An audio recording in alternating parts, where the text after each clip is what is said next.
What's good, YouTube? You know who it is. It's your boy Neon Diamond 101 back again talking about Degrassi Next Class Season 3 Episode 2. Hashtag I woke up like this.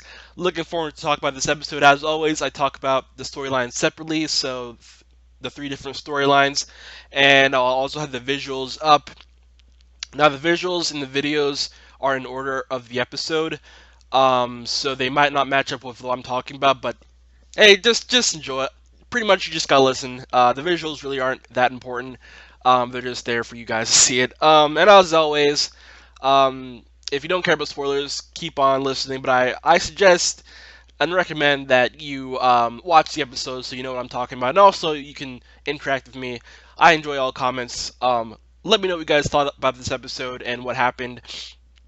And also, if you've watched the season or future episodes, please don't spoil it because that's not fun for anyone. So let's get on into this and talk about Zig and Esme. Now, my last recap, I mentioned that they were dating. I think that was just my assumption. But in this episode, it's pretty much clear that they're just together, like friends with benefits, just having fun. Hey, nothing wrong with that. We've all been there. Maybe not. Maybe you, but I've been there a few times. Just enjoying someone's company, no labels, just having fun, and everyone's happy.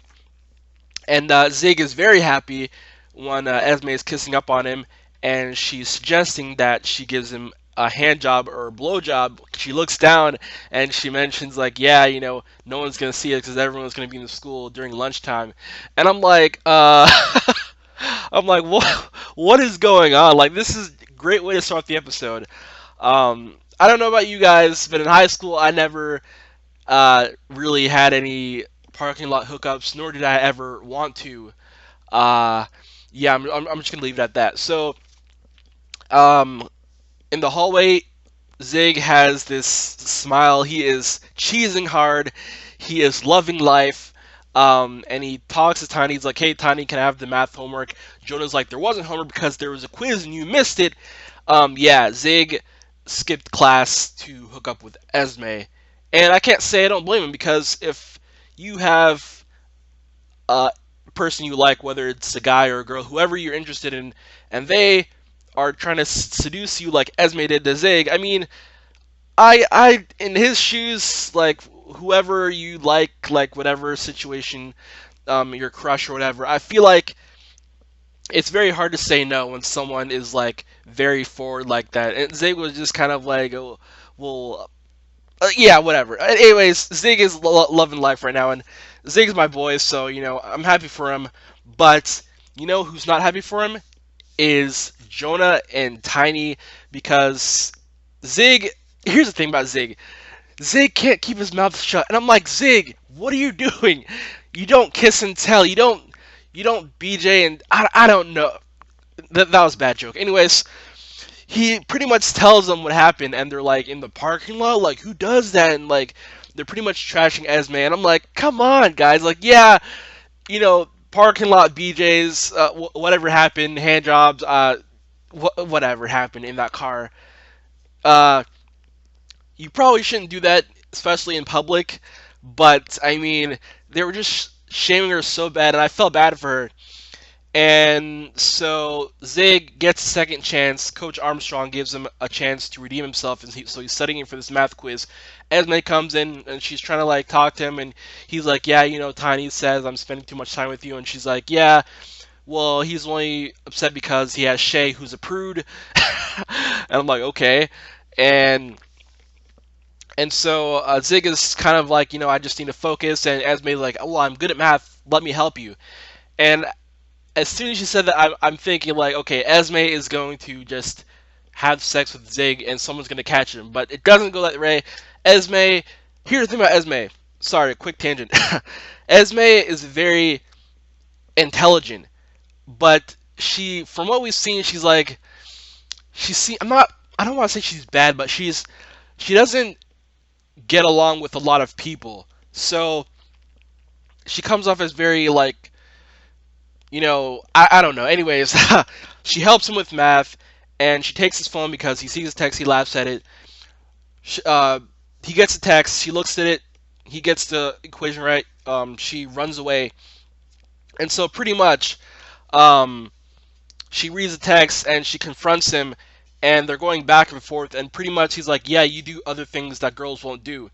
And I'm like, "Dang, Zig! Like Zig, I love Zig, but he says stupid things so many times. And I don't know if you guys were on his side, but I was on Esme's side. Like she's done nothing wrong. Like despite her past, and we don't know much about her, but I was really glad we did this episode because we got to know more about her and like, why she is how she is and all that stuff.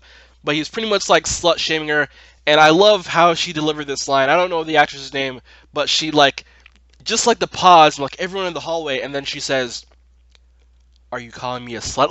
Like she says it so calmly, but in like a cold way. Like she says, "Are you calling me a slut?"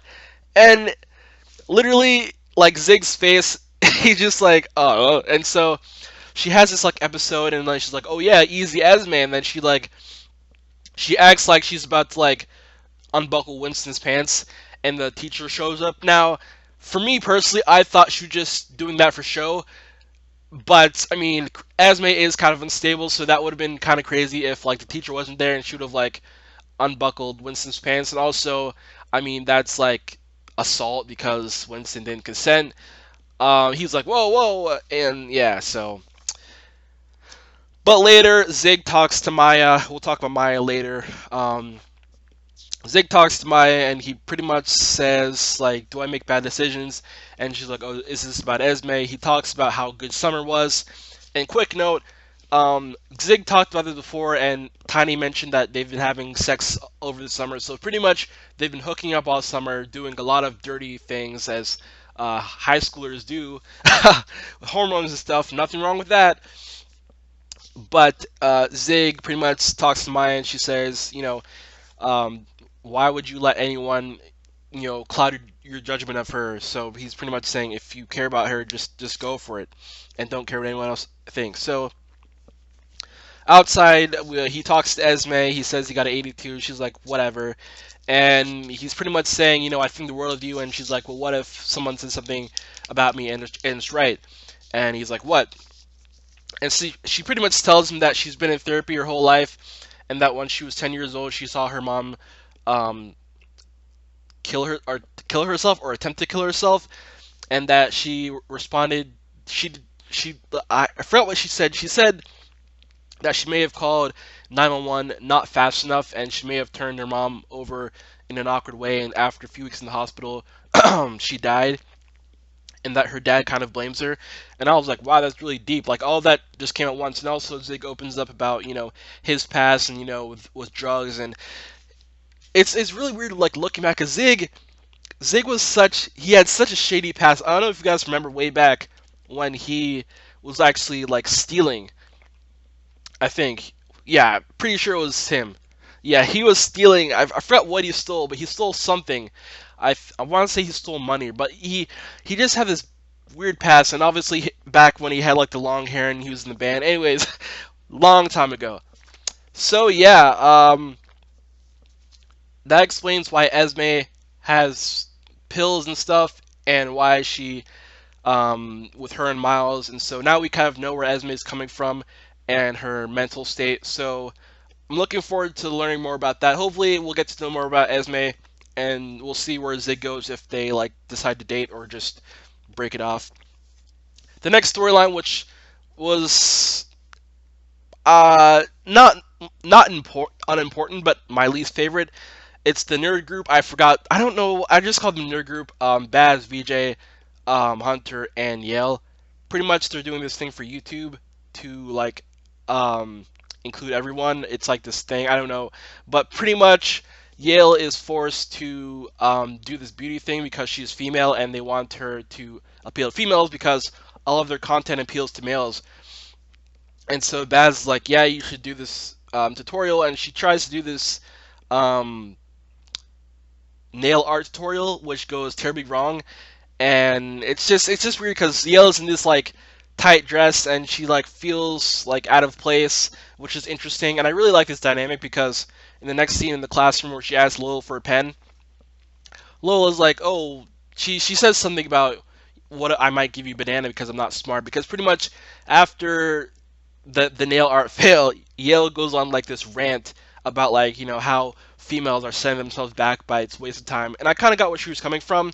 And I don't know about you guys, but I was actually a little bit on her side during the argument with Frankie. It was Frankie and Lola versus Yale, and Yale is pretty much saying, you only do it for attention or guys, and Frankie was like, well, I do it for myself, and I have a boyfriend, so I don't want attention.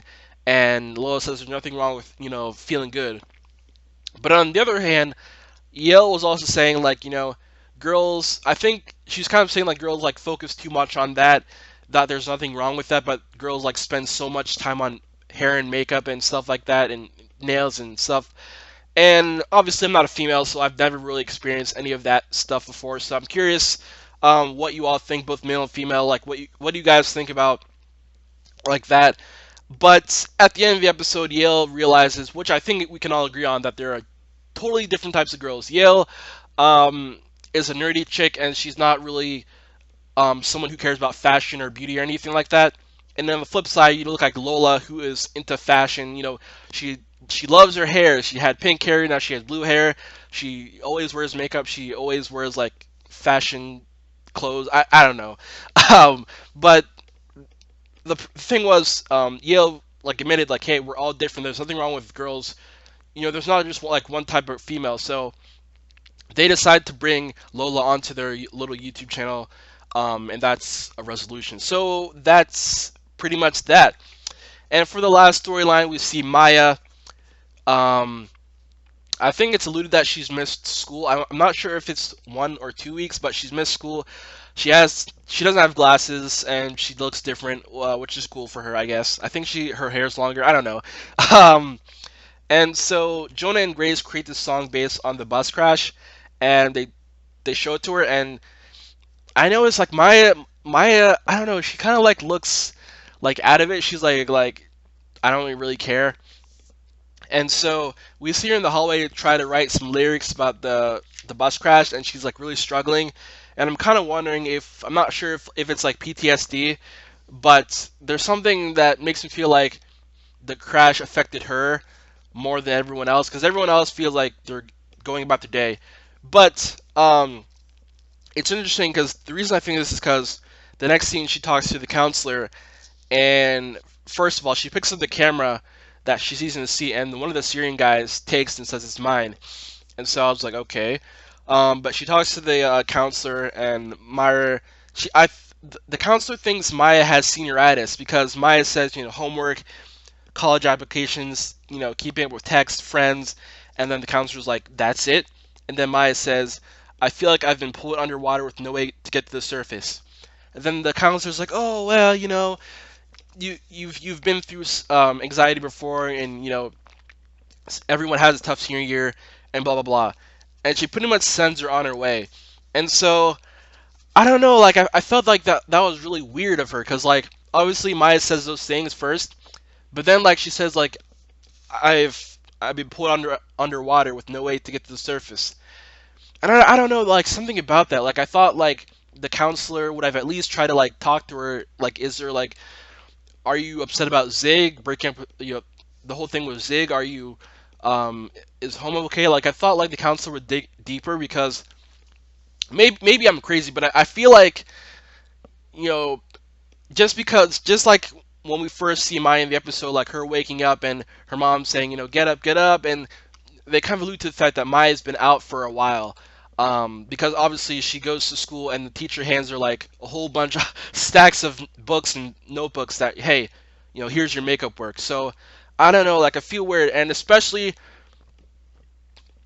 the last scene where she's sitting in her bathtub reading a college brochure, some art college, and she goes underwater, and I think nothing of it, because I mean, when you're in the tub, I mean, going underwater is not really that big of a deal. Like you go back down, and you come back up, but then like she has her eyes wide open, and then I'm like, okay, a few seconds will pass, and then Maya will just go up to the surface.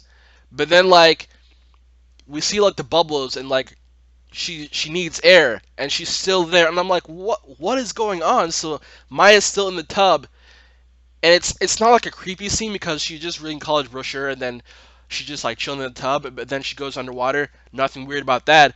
But then she stays there for more time than I'm comfortable with. It was awkward to watch, especially when she comes up for air. And I don't know if you guys caught this, but it looked like she had like this little smile on her face. I'm not sure, but I'm not really sure what's going on. Um, I think the crash affected her, but I'm not really sure because from what we saw, her injuries were like minor, as well as Jonah and Grace. But I don't know because, and also like I mentioned, like she's been through a lot with Cam, and so I wonder if that has anything to do with it, like the near death experience, her losing her boyfriend to suicide. Um, Yeah, but I'm really curious to see. They threw a little bit of hints here and there, but nothing concrete.